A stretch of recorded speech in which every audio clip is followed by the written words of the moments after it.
Hi.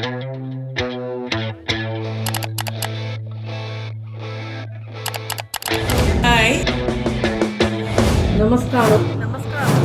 Namaskaram. Namaskaram. Namaskaram.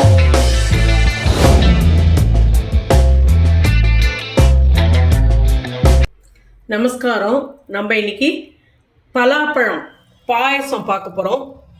சக்க பாயசம் சொல்லுவா, சக்க பிரதமன் சொல்லுவா. இதுவும் சீசனல் ஃப்ரூட்டு. இப்போ வந்து நிறைய கிடைக்கிறது. ரொம்ப ஸ்வீட்டாக இருக்குது பலாப்பழம், ரொம்ப நல்லா கிடைக்கிறது. வந்து ரொம்ப டேஸ்டாகவும் இருக்குது. சரி, அதை வச்சுட்டு நம்ம பாயசம் பண்ணி காமிக்கலாம் அப்படின்னு. இப்போ நம்ம வந்து தமிழ் நியூ இயர் வருது, அப்புறம் வந்து விஷு வருது. அதுக்கெல்லாம் இந்த பாயசம் பண்ணால் ரொம்ப நல்லா இருக்கும். ஏன்னா நம்ம அந்த முக்கணிகள் நம்ம சேர்க்குறோம் இல்லையா, அதனால் வந்து இந்த பாயசம் பண்ணுறது ரொம்ப நல்லா இருக்கும். இது பண்ணினா ரொம்ப இதில் விட்டமின் ஏ, விட்டமின் சி இருக்கிறதுனால நம்ம இந்த சீசனில் இருக்கும்போது இதை பண்ணினோன்னா இது வந்து எல்லாரும் குழந்தையிலேருந்து பெரியவா வரைக்கும் எல்லோரும் ரொம்ப ஆசைப்பட்டு சாப்பிடுவா. இப்போ இதுக்கு வேணுங்கிற இன்க்ரீடியன்ட்ஸ் என்னென்னு பார்க்கலாம். நான் வந்து ஒரு கப்பு, ஒரு 10 சொலை இருக்கும் வந்து பலாப்பழம், அதை எடுத்துட்டுருக்கேன். அதை வந்து நல்லா க்ளீன் பண்ணி எடுத்துக்கணும். என்னென்னா நம்ம இது உள்ளே வந்து கொட்டை இருக்கும், அப்புறம் மேலெல்லாம் இது சக்கை இருக்கும். அதெல்லாம் வந்து எடுத்துட்டு நம்ம அந்த கொட்டையும் எடுத்துட்டு நம்ம இந்த மாதிரி நல்லா க்ளீன் பண்ணி எடுத்துக்கணும் இந்த பலாப்பழத்தை.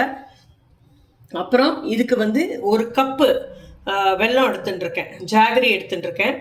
அப்புறம் 2 ஸ்பூனு சாபுதானா ஜவ்வரிசி எடுத்துட்டுருக்கேன். அப்புறம் ஏலக்காய் பவுடர் எடுத்துட்டுருக்கேன். அதுக்கப்புறம் தேங்காய் ஒரு 2 ஸ்பூன் பல்லாக நெருக்கி எடுத்துட்டுருக்கேன். கேஷ்யூ எடுத்துட்டுருக்கேன். நெய் எடுத்துட்டுருக்கேன். அப்புறம் இது கோகனட் மில்க்கு, தேங்காய் பால் எடுத்துட்டுருக்கேன். இது கொஞ்சம் டைல்யூட்டாக இருக்கும், 2வது பால் இது. இது வந்து ஃபஸ்ட்டு பால், திக்காக இருக்கிற பால் எடுத்துட்டுருக்கேன். இதுதான் இதுக்கு தேவையான இன்க்ரீடியன்ஸு. இது எப்படி பண்ணுறது நம்ம இப்போ பார்க்கலாம். இப்போ பலாப்பழத்தை வந்து நான் சின்ன சின்ன பீஸாக கட் பண்ணி வச்சுட்டுருக்கேன். இது பலாக்கொட்டை வந்து பலாப்பழத்துலேருந்து எடுத்தது. இது கறி பண்ணலாம், கூட்டு பண்ணலாம், சாம்பாரில் போடலாம். அதனால் வந்து பலாப்பழத்தில் எல்லாமே யூஸ் ஆகும். காயாக இருந்தாலும் நம்ம வந்து பலா மொசு காய் கறி பண்ணி காமிச்சிருக்கேன் நான் உங்களுக்கு முன்னாடியே நம்ம வீடியோவில். அதனால் இப்போ இந்த பாயசத்துக்கு இது வந்து பொடியாக நெருக்கி வச்சதை நல்லா நெய்யில் போட்டு நம்ம வதக்கிக்கலாம். அது மாதிரி வந்து சாபுதானா ஜவ்வரிசியை வந்து வேக வச்சு எடுத்துன்னு வந்துடலாம். கேஸ் ஆன் பண்ணிக்கலாம். இப்போ வந்து நம்ம ஒரு 2 ஸ்பூனு, ஏன்னா இது நெய்யிலேயே வேக வச்சு நம்ம பண்ணினோன்னா நல்லாயிருக்கும். அதனால் வந்து நான் வந்து ஒரு சின்ன ஸ்பூன் ஆட்டி ஒரு 3 ஸ்பூன் விட்டுருக்கேன். முந்திரி பருப்பு, தேங்காய் 2த்தையும் வறுத்து எடுத்துட்டுடலாம். நம்ம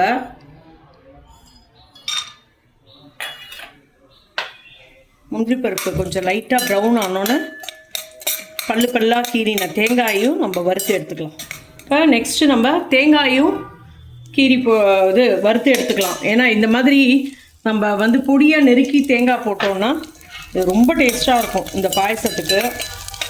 அதனால் நெய்யில் நல்லா வறுத்து எடுத்துக்கலாம். இது இப்போ முந்திரி பருப்பு தேங்காயெல்லாம் கொஞ்சம் செவந்து எடுத்து இனிமேல் நம்ம அதை எடுத்து வச்சுடலாம்.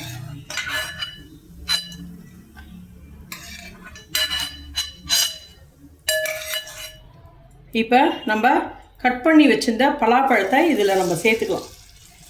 இந்த விழாது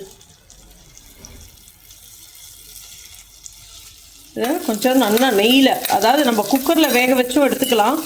இந்த நெய்யில் வதக்கிக்கும் போது இது நல்ல டேஸ்ட்டாக இருக்கும். ஏன்னா கொஞ்சம் இப்போ வாயிலையும் கடிப்படும், அப்போ வந்து நல்ல டேஸ்ட்டாக இருக்கும். இது கொஞ்சம் நல்லா வதகிற வரைக்கும் வதக்கி கொஞ்சம் நல்லா வேகணும். அந்த அளவுக்கு நம்ம வந்து நல்லா வதக்கி எடுத்துக்கலாம். இது இந்த மாதிரி நம்ம சிம்மில் வச்சு நம்ம இது மாதிரி வதக்கி விட்டுட்டே இருந்தோம்னா இது நல்லா வெந்து போயிடும். இன்னும் ஒரு 2 நிமிஷம்தான், இது சீக்கிரம் வெந்து போயிடும். இது வந்து வெந்து போனதுக்கப்புறம் நம்ம வெல்லம் எல்லாம் போட்டோன்னா உங்களுக்கு கரெக்டாக இருக்கும். இல்லைன்னா முழிச்சுட்டு இருக்கும். அதனால தான் கொஞ்சம் நல்லா வதக்கிக்கணும். அந்த நெய் வாசனையோடு இருந்ததுன்னா பாயசம் சாப்பிட்றதுக்கு ரொம்ப நல்லாயிருக்கும். இப்போ பலாப்பழம், சக்கப்பழம் வந்து நல்லா வெந்தெடுத்து நான் 1 கப்பு எடுத்துருந்தேன் உங்கள் ஸ்வீட்டுக்கு தகுந்த மாதிரி. ஏன்னா இது நல்ல பழம் நல்லா ஸ்வீட்டாக இருக்கிறதுனால 1 கப்பு போகிறோன்னு நான் எடுத்துட்டுருக்கேன். நீங்கள் வேணும்னா 1.5 கப்பு வேணால் எடுத்துக்கலாம். அதுக்கு மேலே ஸ்வீட் வேண்டாம், அப்புறம் ரொம்ப திகட்டி போயிடும். இப்போ வந்து நான் இந்த வெல்லத்தை நான் டைரெக்டாகவே நான் சேர்த்துக்கிறேன். ஏன்னா இது வந்து கல்லெல்லாம் ஒன்றும் இருக்காது, அதனால் நான் டைரெக்டாகவே சேர்த்துக்கிறேன். அதுக்கு 1 கப்பு ஜலம் விட்டுக்கிறேன்.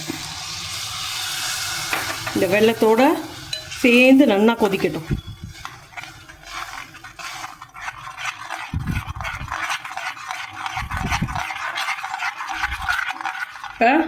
இது வந்து ஒரு 2 நிமிஷம் கொதிக்கட்டும். ஏன்னா அந்த வெல்லம் கரைஞ்சி உங்களுக்கு அந்த வெல்லம் அந்த பச்சை வாசனை போகிற வரைக்கும் இது கொஞ்சம் கொதிக்கட்டும்.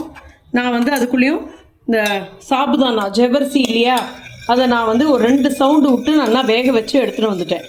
நம்ம இந்த ஜவ்வரிசி வேணாலும் நம்ம கலந்துக்கலாம். சில பேர் பயத்தம்பருப்பு வந்து நல்லா பெரட்டிட்டு வேக வச்சுட்டு கலந்துப்பா. அது நம்மளோட இஷ்டம்தான். ஆக்சுவலாக சாபுதானா தான் கலக்கிறது இந்த சக்க பிரதமனுக்கு ரொம்ப டேஸ்ட்டை கொடுக்கும்.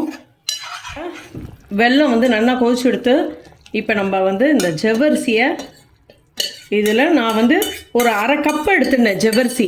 அதாவது ஒரு பெரிய ஸ்பூனில் வந்து ஒரு 3 ஸ்பூன் எடுத்துட்டுருக்கேன். இப்போ இந்த ஜவ்வரிசி நம்ம இதில் சேர்த்துருக்கோம். இதுவும் சேர்ந்து கொஞ்சம் கொதிக்கிட்டோம் ஒரு 2 நிமிஷம். இதில் இருக்கு பார்த்தீங்களா, இந்த மாதிரி தெரியறது இல்லையா, நம்ம கட் பண்ணின பீசஸ்ஸு, இந்த சக்கப்பழத்தோட பீசஸ் வந்து நம்ம அந்த பாயசம் சாப்பிடும்போது இந்த வாயில் கடிப்படும் போது ரொம்ப டேஸ்ட்டாக இருக்கும்.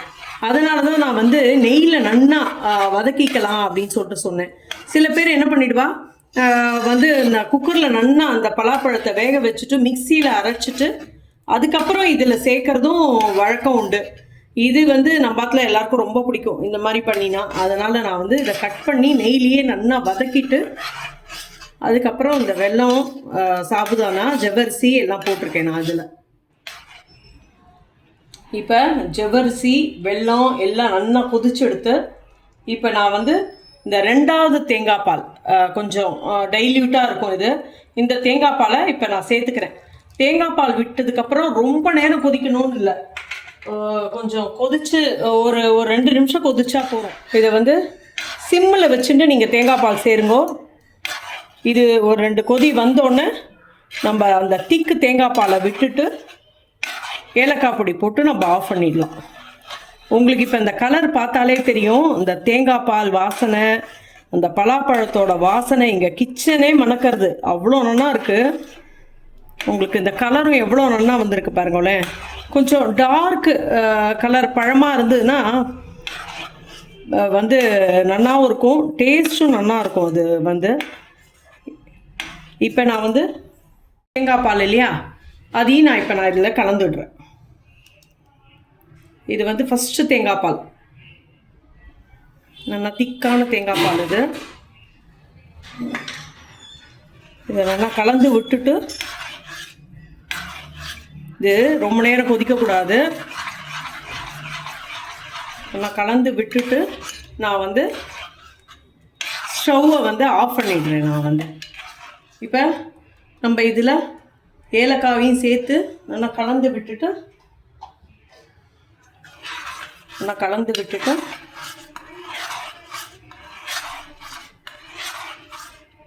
இப்போ நம்ம வறுத்து வச்சுருந்தோம் இல்லையா, இந்த முந்திரி பருப்பு தேங்காய் பல்லாக வறுத்து வச்சதையும் நம்ம இதில் கலந்துடலாம். இப்போ சக்க பிரதமன் ரெடி.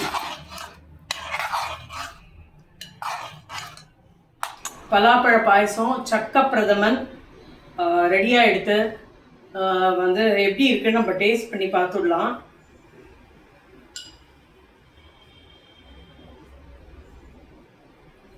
ரொம்ப நல்லா இருக்கு. அந்த பலாப்பழ வாசனை, அந்த தேங்காய் வறுத்து போட்டதெல்லாம் ரொம்ப நல்லா இருக்கு. எல்லாரும் ட்ரை பண்ணி பாருங்க. ரொம்ப ரொம்ப ஈஸி தான். இந்த பலாப்பழ சீசன் இருக்கும்போது இது எப்படி இருந்ததுன்னு சொல்லுங்க, ட்ரை பண்ணி பார்த்துட்டு. லைக் பண்ணாதவா லைக் பண்ணுங்க, சப்ஸ்கிரைப் பண்ணுங்க, எல்லாருக்கும் ஷேர் பண்ணுங்க. தேங்க்யூ.